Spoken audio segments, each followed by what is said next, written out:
Quite surprising, but then again, perhaps the hero pools, his hero pools are that limited. Yeah, I mean, maybe, right? We haven't seen him find a whole lot of success on the Paquito, but this is what you can expect with the Valentina and the Cho in the mid lane. Keyboy is going to be the one clearing the waves or holding it off, and for Valentina, he can actually just roam across the map, putting in pressure. We'll see. Again, you can see here the pressure built, of course, out of EVOS Legends. Skyrie on that lane. Perhaps he will repair his mistakes in game 1 here. Very high mechanic hero as well. Dreams with that Diggy will provide a lot of assists for the mid lane and as well as gold lane. We'll see though, perhaps an early engage from side of ONIC ESPORTS. Perhaps. They are looking towards that, but talent prediction by Axe here. It seems like quite a split. 4 for EVOS, 2 for ONIC ESPORTS, and I'm alone once again on the English desk. Man, you want to move to the Indonesian broadcast, is that it? Yeah. Yeah? Oh, well. Yeah. I didn't expect that kind of answer, but all right. Back again, Goni, me and you, we've opted for ONIC ESPORTS, but because, for me, I haven't seen EVOS Legends pull this front-to-back composition off. Well, and I really like that Lilia in the gold lane. I really like that part. To add to that, I feel like Barats isn't really a good hero in this meta. Has a lot of weaknesses mobility-wise. Sure, he has Diggy to assist him, but again, ONIC ESPORTS, they're a fast hero if you compare it to Barats. Very fast. We'll see. Right now, though, Sutsujin doesn't have level 4 just yet. No ultimate. Kyrie does, but look at Kyrie. Where is he at? He's not actually going to the turtle. He's on the orange buff. And ONIC ESPORTS, with a man disadvantage, are able to actually reset the turtle. This gives time over to Kyrie to come over. My God. As welcome popped in onto the Pooch. That's only Roamer. Time Journey comes in. Sutsujin still able to secure the turtle as Kyrie jumps in with the Tempest of Blades, but ONIC ESPORTS will not be able to find any trades for now. Just the orange buff that Kyrie took down below. Despite getting the turtle, it does seem like ONIC ESPORTS is still leading in that gold lane. Clover having a really hard time against CW on the Lilia in that early game phase. As now, we're also going to take a look into the items. And very interesting, the Lilia has actually opted for the mystery shop, Goni. So what this achieves is, of course, he's in the gold lane. A lot of gold will be in hand, and with that magic discount, he will collect more items more fast. So perhaps that is the goal from side of CW, as ONIC ESPORTS now, as it stands, and as of yet, they are leading in gold. Yeah, I mean, right now, ONIC ESPORTS, with their composition, they kind of look, they need to look for somewhat of a snowball, right?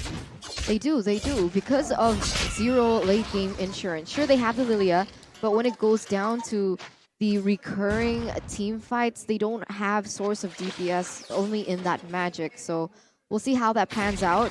The Melissa is going to have better range, I believe, with her abilities compared to the Lilia. But we'll see what happens as Sutsujin is not going to be able to get that lethal.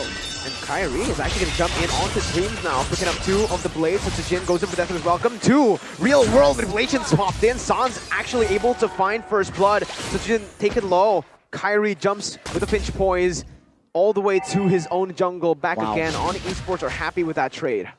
Very happy, it seems like. ONIC ESPORTS, they are going for the counter towards Diggy, but no, outside. Clover going to be ganked, but has the go away. Terrified, the range is there. CW looking for it, but the way the Dragon is going to lock him down for CW to pick up the kill. And this is why I actually opted for ONIC ESPORTS. The lane pressure from the Lilia up against a Melissa is massive. Melissa won't really have an answer against this Lilia, as in that top side. Sutsujin going in for the Reggie again. Kyrie losing out in the Reggie battle. Boots going to be brought back by the reverse time, but EVOS Legends will just take that trade. Don't really want to commit. Meanwhile, CW, he's not on a marksman, but yet he's still doing the same thing. That's the beautiful thing about the Lilia, though. Very great against the Melissa, realizing that the go away won't be able to distract the damage that can be put onto her. But now, in the 5th minute, with a 1,000 gold lead, what are the items looking like, Goni? What's interesting here is Sans, he opted for Clock of Destiny as the first item, which usually we see Valentina opting for that enchanted talisman. So what this means, Sans, he wants to go for that scaling damage in the late game. We'll have to see, though, how effective it was. It will be. now we can see that both of the members just trying to clear the mid side. Not really much of neutral objectives on the board just yet. 63 seconds left on the clock, but EVOS Legends looking for a collapse in this bottom side. I don't know about this though, right? Like, EVOS Legends have been roaming around the map, but they haven't really been able to secure anything except for the neutral objectives. So in terms of ganks, it's ONIC Esports. But again, back to the first point that was made. ONIC are the ones who need to look for the snowball early on. Meanwhile, EVOS, they can just play the long game. Patient. Clover can scale. Meanwhile, bottom side, real world manipulation with DW as well. Clover pops in to go away just to add a little bit more of that sustain as the Sujin comes in. ZW gets brought back by the room. First time! And the basic attack by Dreams is able to take him down. Keyboy as well wasn't able to do anything, stopped by the Detona's welcome from Sutsujin. And look at that gold lead instantly shrink for ONIC Esports. Plus 200 gold right now. Still swaying into the favor of EVOS Legends, as now they are going to be rotating towards this top side, realizing that there is only 3 seconds left on the clock for the turtle to spawn. Turtle spawn here. It seems like Sutsujin is already in that area, but Kyrie looks for the mirror play outside.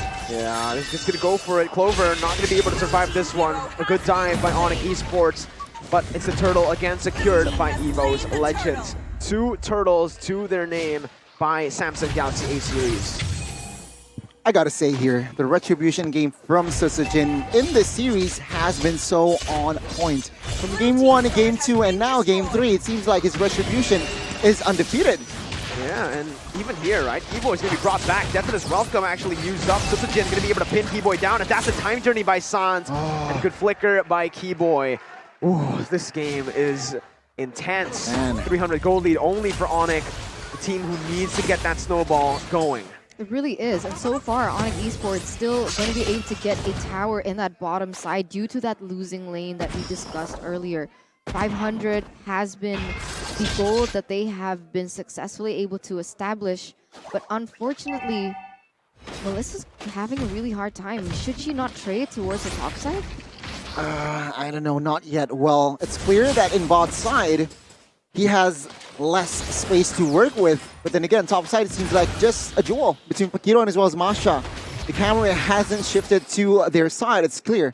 Now though, ONIC Esports looks for a play on towards Pendragon. They notice Pendragon's there. Wow, good read by Keyboy. No hesitation whatsoever.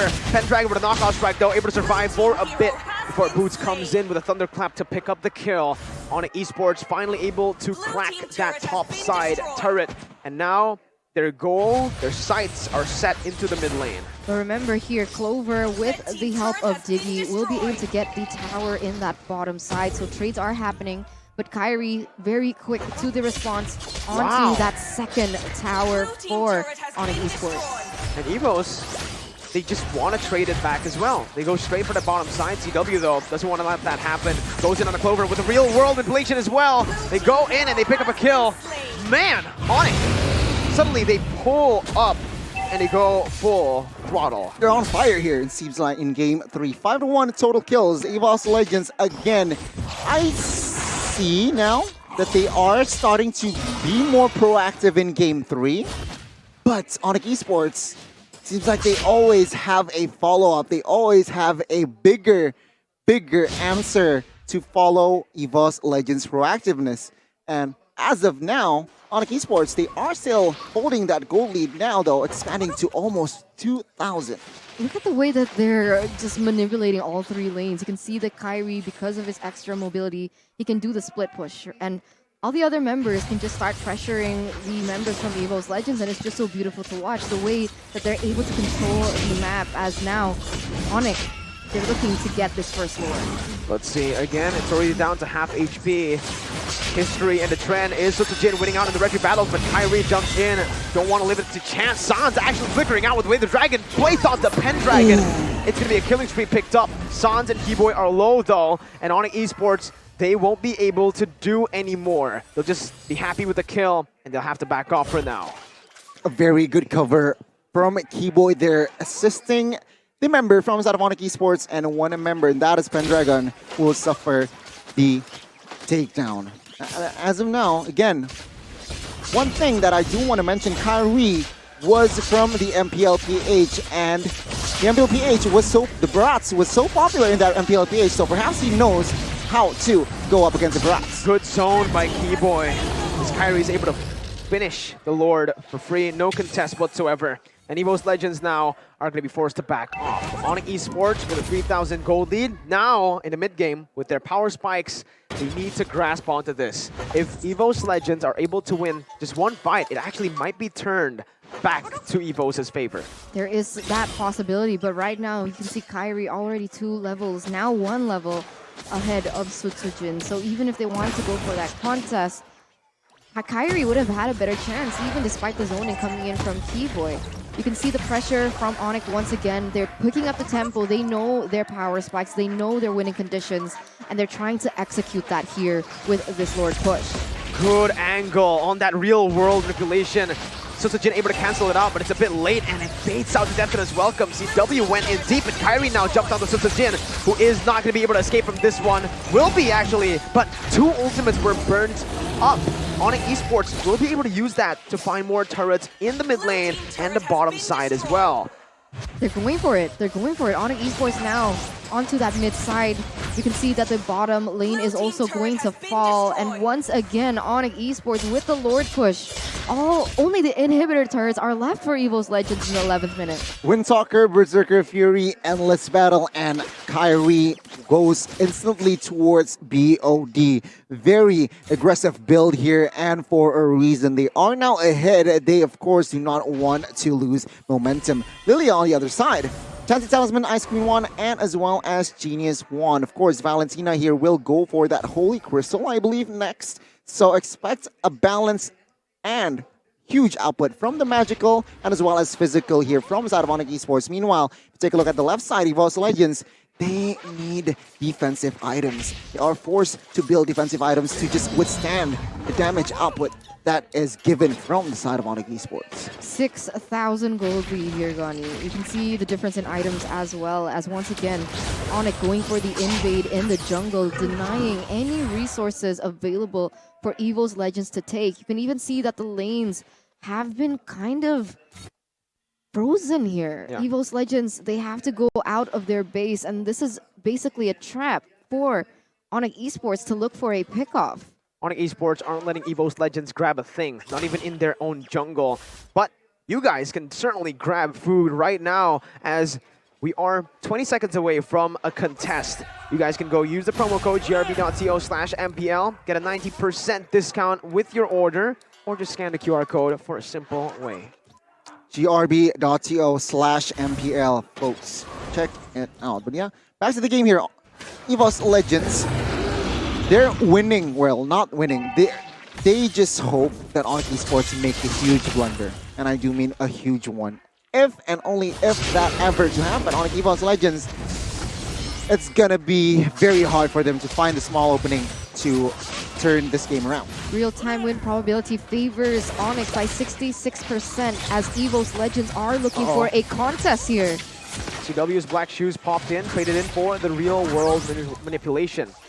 Looking at that, honestly, I feel like the real-world manipulation has a little bit more value. As Keyboy jumps in with the way the dragon isn't able to really find anything. Sutsujin gets the Deathknight's welcome as Boots is able to disrupt that back line. Sutsujin isolated from the other members as Kyrie goes in deep, securing the kill, goes over the Tempest of Blades as well.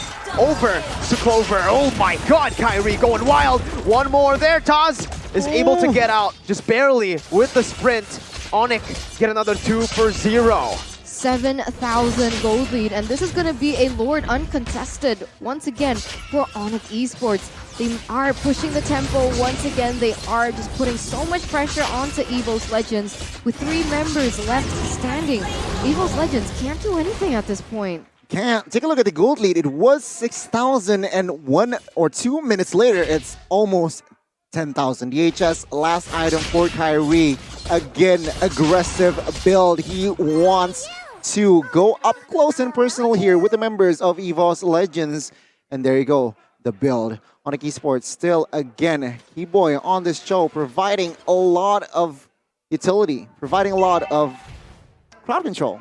Enables his team as well. And with this Lord push, ONIC Esports, they are looking to expose their base. You can see Keyboy already looking for an opportunity here, looking for someone that they can potentially pick up before the Lord even collapses in that top side. And we mentioned this one thing, right? Before the drafts, actually, EVOS Legends were playing a bit too reactively. No proactive movements on the map in game number 2. That's how ONIC Esports were really able to capitalize. And right now, we're seeing the same thing. Keyboy jumping in, and the fact that he was able to take so many of the alarm bombs was amazing, as he's going to get caught by the death as well, but it's only the roamer he's able to get out, still has his immortality intact. Meanwhile, Kyrie jumps in onto Pendragon. That one was definitely personal, as Keyboy goes in for the Ziku, no way the Dragon as well. Clover trying to defend right there, Suzuki is tanking up a lot of the damage, but ONIC Esports, they set their sights on the base. They do not let EVOS Legends get a victory over them, and they send EVOS to the red zone. Reverse sweep here for ONIC Esports.